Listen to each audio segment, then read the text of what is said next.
Well, hello.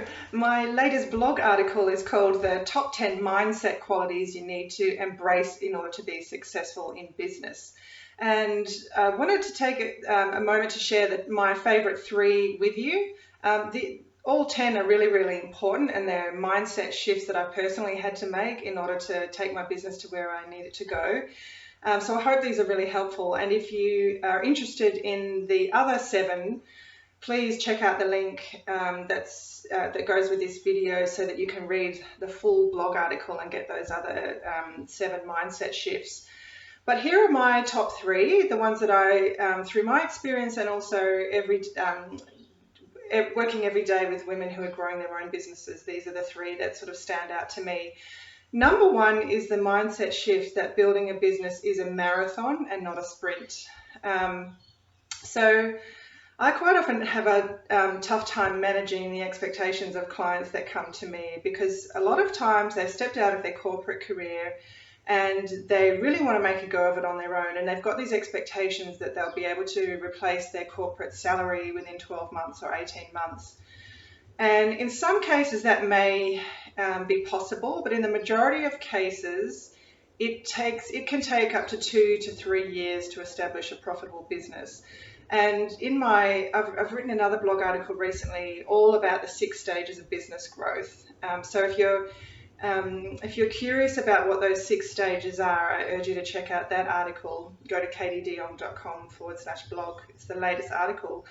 But my point there is that there is a 2 to 3 year period. If you're starting from scratch, if you start with an idea and nothing else, then there's a period of time where you go into the negative in dollars, because you have to invest money into your business, obviously.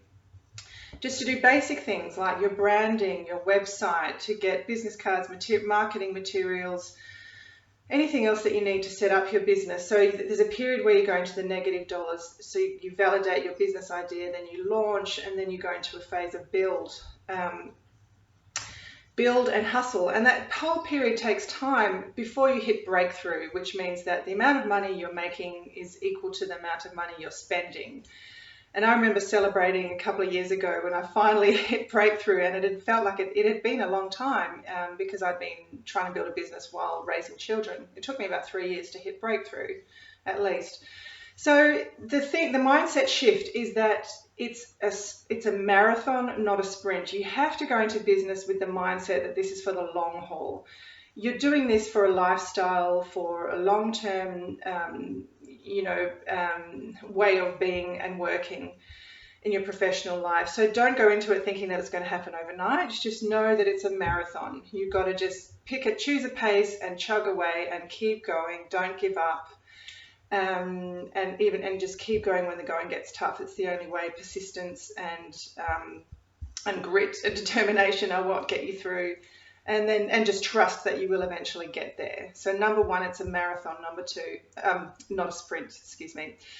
My second point that I'm sharing with you today is be obsessed with your why. So those of us who go into business on our own, it's because we're really passionate about something, isn't it? We have an idea or we have a service that we really, really want to use to help other people. And my point about needing to be obsessed with your why is that it's great to be passionate, but to succeed in business, you really do need a healthy kind of obsession, which means you constantly are drawn to that idea. You're constantly thinking about it. And the reason I say you need to be obsessed with your why is that it is tough in business, those of you doing it. We know, especially getting through those startup years. And so your why is what's going to give you that fuel and that inspiration and the motivation to keep going no matter what. And so if you have a business idea that you're passionate about, but you're not really obsessed with it, you may want to reconsider, because you do need, in my experience, a healthy obsession in order to get through and really, really establish yourself as a profitable business. So that was number 2, be obsessed with your why. Why are you in business? And when I say your why, I mean, what is it that you believe and what is the cause that you're dedicated to? So in my case, I believe that we can make a difference doing work we love. And I'm really obsessed with the idea of helping women find what they love to do and make great money doing it.